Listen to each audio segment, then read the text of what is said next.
Hello everyone, welcome to First Chapter Friday, and we are now here to watch the conclusion of the Lockwood Company 5th book, The Empty Grave by Jonathan Stroud.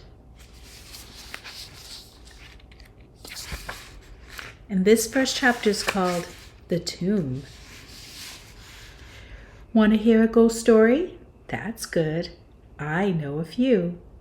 How about the one of the sightless blue face pressed against the cellar window? Or the apparition of the blind man holding a cane made of children's bones? What about the evil swan that followed me home through the lonely, rain-washed park? Or the giant disembodied mouth seen opening in the center of a concrete floor? What of the milk jug that poured blood? Or the empty bathtub from which choking gurgles sounded after dark? What of the orphan's spinning bed? Or the skeleton in the chimney? Or the vile, spectral pig, all bristles and yellow tusks, glimpsed snuffling through the dirty glass of a shower room door? Take your pick. I experienced them all. They represent a typical month's work for Lockwood Company during that long and desperate summer. Most of them were written up in our casebook by George on the mornings after the events concerned, in between sips of scalding tea. He did this in his boxer shorts, incidentally, sitting cross-legged on the floor of our living room. It was a sight that was frankly more disturbing than all the hauntings combined. Our black leather casebook has since been copied and filed away in the National Archives in the new Anthony Lockwood Gallery. The good news about that is you don't have to negotiate all the crushed potato chips in the pages of the original if you want to know the details of each job. The bad news? Not every case is in there. There's one that was simply too terrible to be written down at all. You know how it ended. Everyone does. The city was already full of it on that last cruel morning, with the rubble of the Fitz house still steaming around the bodies of the lost. But the beginning? No, that's not public knowledge yet. For the hidden story of murder, conspiracy, betrayal, yes, and ghosts, you need the account of one who survived it. For that, you have to come to me. My name is Lucy Joan Carlyle. I talk with the living and the dead. And it sometimes gets so that I can't tell the difference anymore. Here it is then, the beginning of the end. Here's me 2 months ago. I'm dressed in a black jacket, skirt, and leggings with heavy-duty boots suitable to staving in coffin lids and scrambling out of graves. My rapier's at my belt. A holster of flares and salt bombs is slung across my chest. There's a spectral handprint on my jacket. My bob's cropped shorter than before, though this doesn't disguise where a few strands of hair have recently turned white. Otherwise, I look the same as ever, fully equipped for psychic investigation, doing what I do. In the outside world, the stars were out. The day's warmth was folded up and done. It was shortly after midnight, the time when the spirits wandered and all sensible folk were all tucked safe in their beds. Me? Not so much. I was shuffling around a mausoleum with my bottom in the air. In my defense, it has to be said that I wasn't the only one doing this. Elsewhere in the small stone chamber, my colleagues Lockwood, George, and Holly were also on hands and knees. We had our heads low, our noses near the flagstones. We swept our candles close to the walls and floor. Occasionally we'd stop to press fingertips into suspicious nooks and crannies. Otherwise, we worked in silence. We were looking for the entrance to a grave. "Do you lot have to bend over like that?" a voice asked.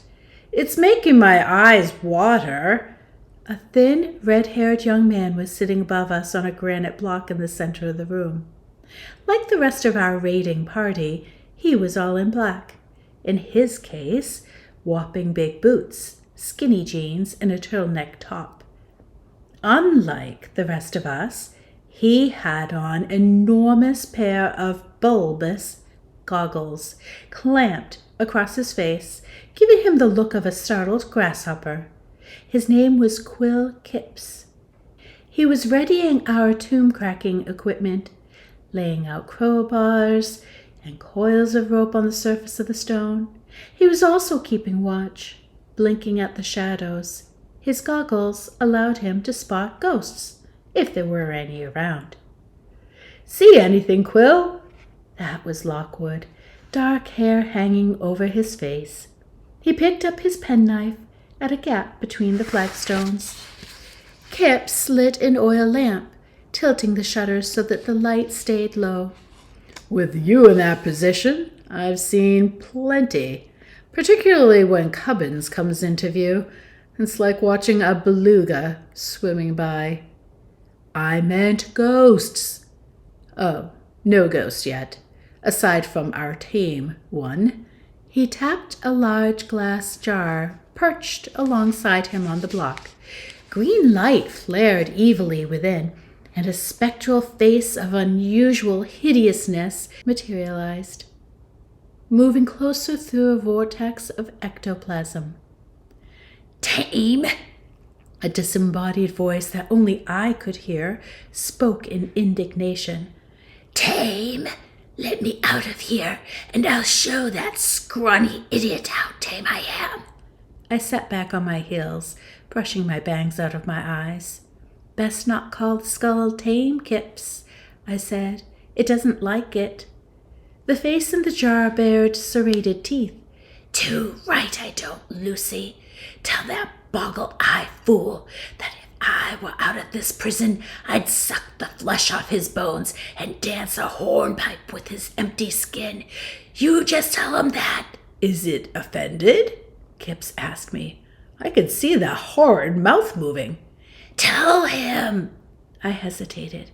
"Don't worry," I said. "It's fine. Really, it's cool with it." "What? No, I'm not.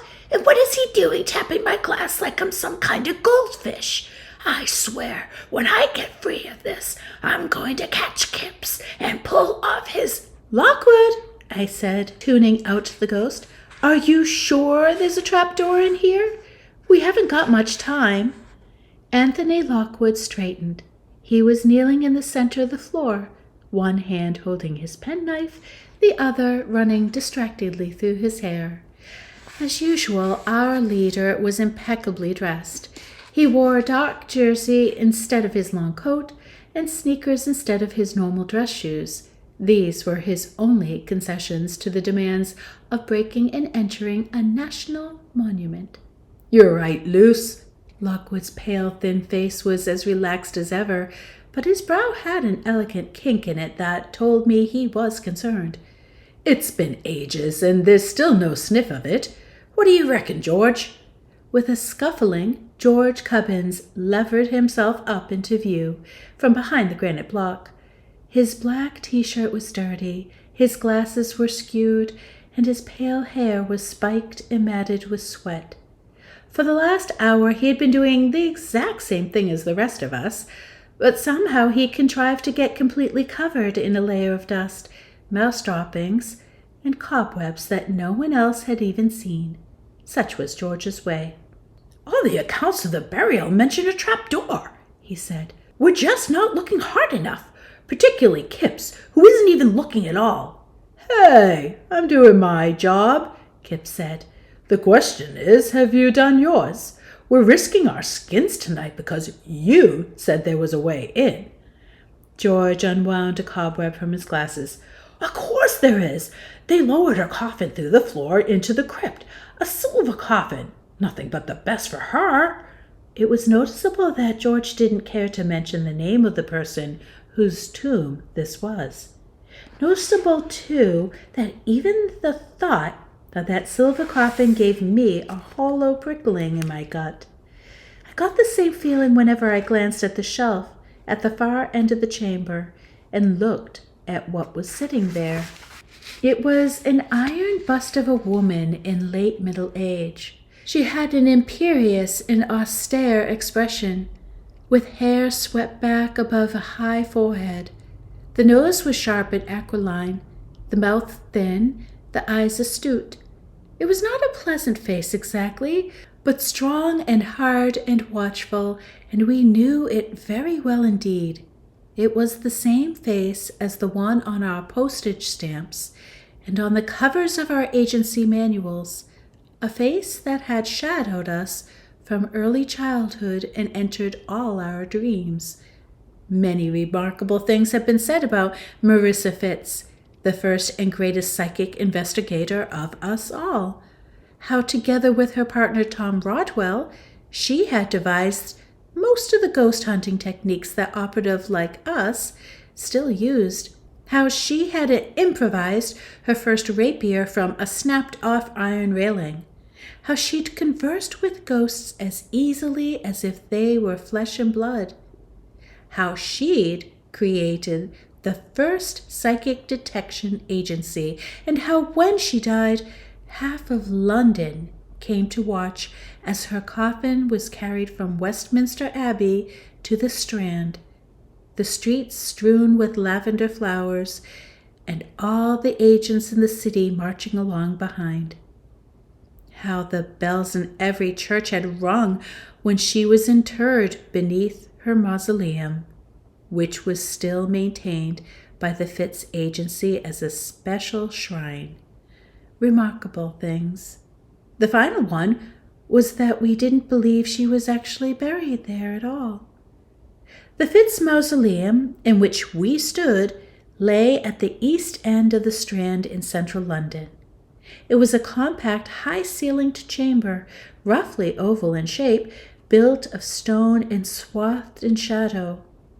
Aside from the big sarcophagus-sized block of granite in the center of the room, which had the single word Fitz carved into the top, the place was empty.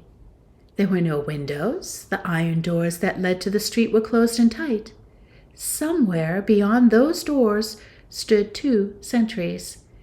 They were only kids, but they had pistols, and they might have used them had they heard us, so we had to go carefully. On the upside, the place was clean and dry, and it smelled of fresh lavender, and there weren't any obvious body parts lying underfoot, which instantly made it preferable to most of the other places we'd been to that week. But at the same time, there didn't seem to be anywhere for a trap door to hide. Our lanterns flickered.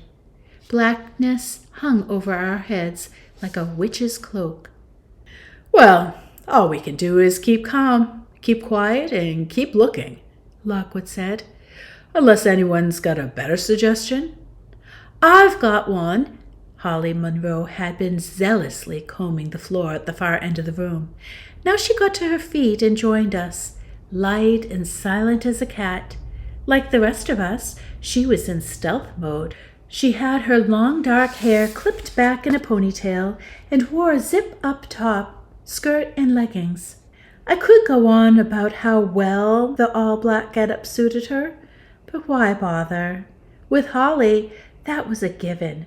If she'd gone around wearing nothing but a dustpin suspended from her shoulders by a pair of polka-dotted suspenders, she'd still somehow made it look chic. "I think we all need a fresh perspective," she said. "Lucy, can't the skull help at all?" I shrugged. "I'll try, Hall, but you know what mood it's in." Over in the jar, the translucent face was still talking animatedly. I could just see the old brown skull clamped to the base of the glass beneath it. I let myself tune back into what it was saying. "And eat them. Then I'll freeze his toenails off. That'll fix him."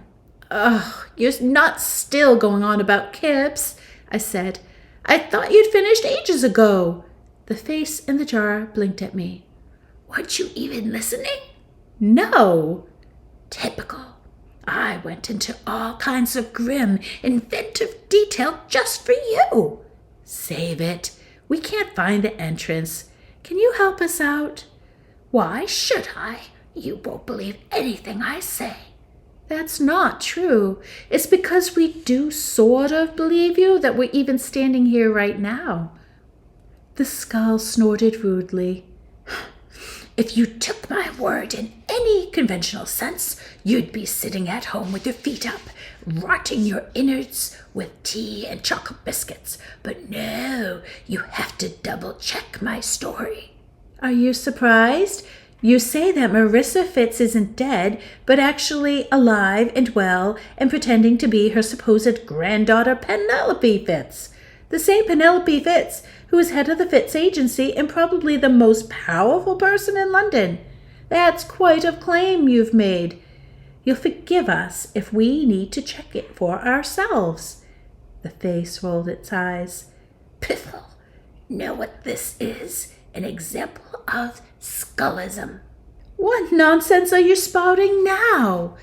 You've heard of racism. You've heard of sexism. Well, this is skullism, pure and simple.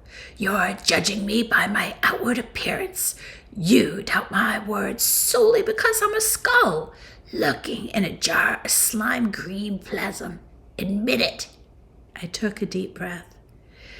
This was a skull, known far and wide for its outrageous whoppers and virtuoso of fibbing. To say it sometimes stretched the truth would be like saying George sometimes stretched the seat of his pants when tying his shoelaces. On the flip side, the ghost had saved my life more than once, and on certain important matters, it hadn't always lied. That's an interesting point, I said, and I look forward to discussing it with you later. In the meantime, help me out. We're looking for an entrance to a crypt. Do you see a ring or a handle? No. Do you see a lever? Nope. Do you see a pulley, winch, or any other mechanism for opening a hidden trap door? No, of course not. You're just getting desperate now. I sighed. Okay, I get the message, so there's no door here. Of course there's a door, the ghost said. Why didn't you just ask me? It's obvious enough from up here. I relayed this to the others. Holly and Lockwood acted as one. They vaulted up onto the block beside Kip's. Lockwood grabbed one of the lanterns and held it out in front of him. He and Holly both rotated, scanning the floor, faces locked in concentration. The light washed slowly over the flagstones like water, spilling up against the base of the walls. This is pitiful, the skull said. I saw it straight off, and I don't get to even have an eyeball to call my own. Well, I'm sorry, but you're not getting any more clues from there. Holly grasped Lockwood's arm. He held the lantern steady. There, she said. See that little flagstone set inside the bigger one? The bigger one is the trap door. Pull up the small stone, and we'll find the ring or handle hidden underneath. George and I ran over, bent close to where she pointed. As soon as she said it, I knew that she was right. Brilliant, Holly, Lockwood said. That must be it. Tools ready, everyone. It was at times like this that Lockwood and Company was at its fluent best. Knives were brought out, the cement around the smaller stone cut free. We levered it up with crowbars. Lockwood pulled it aside, and sure enough, a hinged bronze ring lay beneath, set into the larger stone. While George, Holly, and I loosened the edges of the stone, Lockwood and Kipps tied ropes around the ring, testing and double-testing the knots, making sure that they could take the strain. Lockwood was everywhere at once, softly giving orders, helping with every task, energy crackling off him and spurring us all on. Isn't anyone going to thank me? The skull watched disgustedly from his jar. thought not. Good thing I'm not in the business of holding my breath. Within minutes, we were in position. Lockwood and Kip stood by the first rope. They would lift the stone. On the opposite side, the second rope hung slack. George and I held this. It was our job to support the flagstone once it was lifted and help lower it quietly back onto the floor. In the center by the ring, Holly knelt ready with the crowbars. The room was still.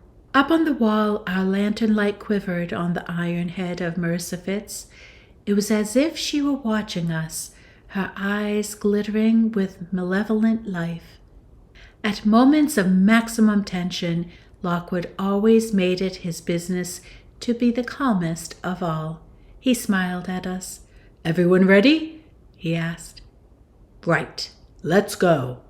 He and Kipps pulled. At once, smooth and without noise, the flagstone moved. It lifted up as if on oiled hinges, and a waft of chill air rose from the crack beneath. Holly pushed the crowbars under in case the others faltered, but there was no need. With surprising swiftness, Lockwood and Kipps pulled the flagstone upright. Now it was George and I who had to support its weight. Our rope went taut. We took the strain. The hinged slab wasn't nearly as heavy as I'd have guessed. Perhaps it was some special hollow stone.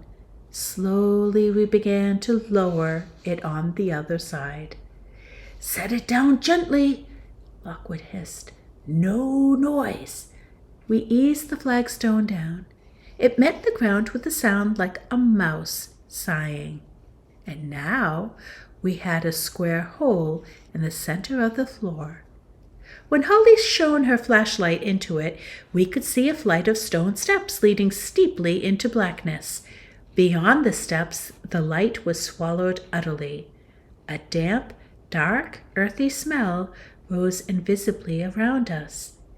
"Deep hole," Kipps whispered. "Anyone see anything?" "No." There was a brief silence. Now that we had gained access to the crypt, the enormity of what we were about to do fell over us.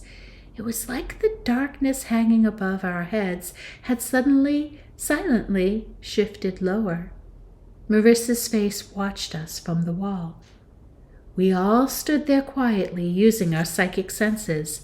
None of us got anything. Our belt thermometer showed a steady 54 degrees, and we detected no supernatural chill, no miasma, malaise, or creeping fear. There was no immediate likelihood of an apparition. "Good," Lockwood said. "Collect your things. We'll proceed as planned. I'll go first, then George, followed by Holly and Luce, with Quill at the back.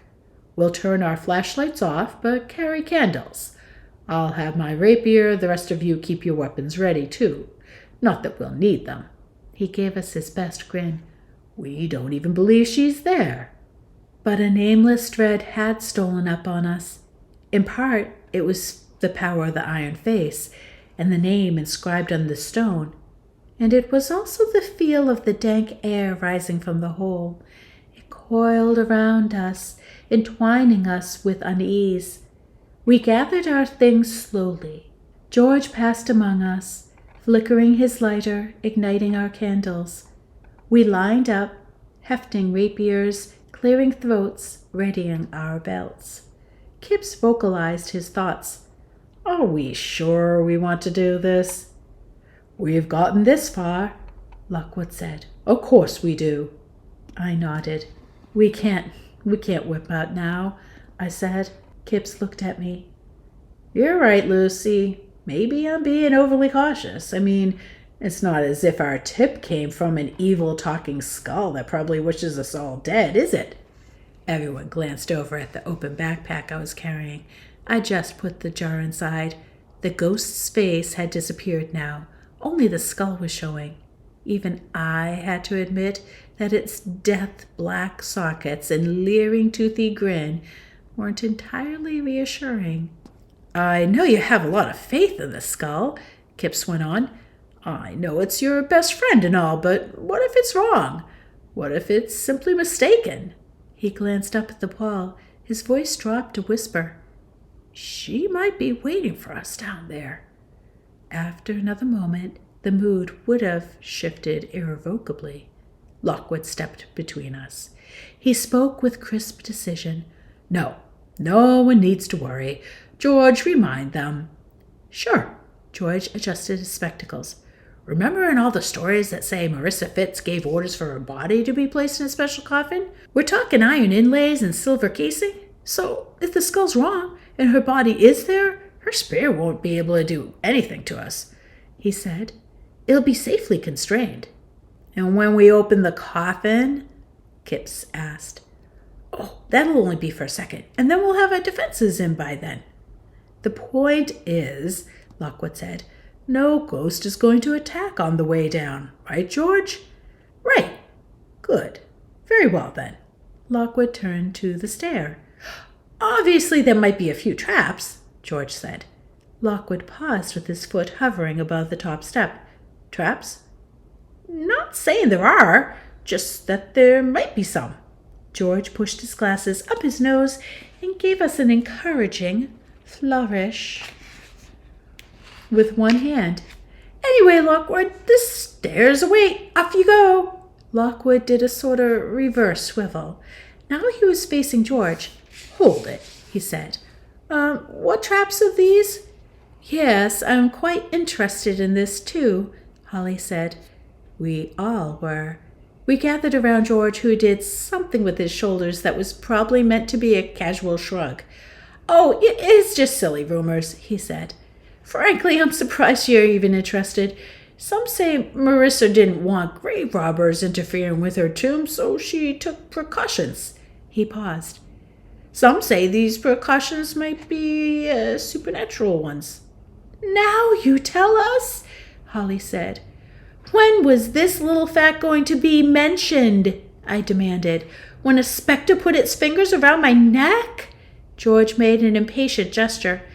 It's probably nonsense. Besides, it would have been a distraction earlier. It's my job to distinguish between solid fact and rumor. No, that's my job, Lockwood said. Your job is to tell me everything so I can make the judgment. There was a heavy pause. Do you guys always argue like this? Kipps asked. Lockwood gave a bland smile. Usually. I sometimes think incessant bickering is the oil that lubricates our efficient machine. George looked up.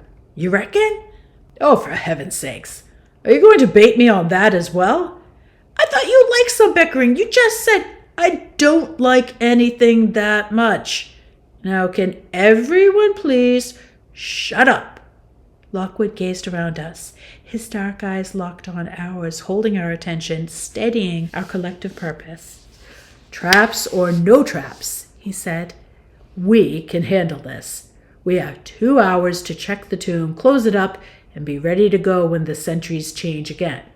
Do we want to learn the truth about Penelope Fitz and Marissa? Of course we do. We worked wonders to get here, and we won't panic now. If we're right, there won't be anything to worry about. If we're wrong, we deal with it as we always do. He smiled. But we won't be wrong. We're on the verge of something big here. It's going to be good. Kipps adjusted his goggles dolefully. Since when has anything good happened in a crypt? It's going to be bad by definition. But Lockwood had already headed down the stairs, beyond him, the light flickering on the iron face. Its thin lips seemed to smile as we descended into the dark.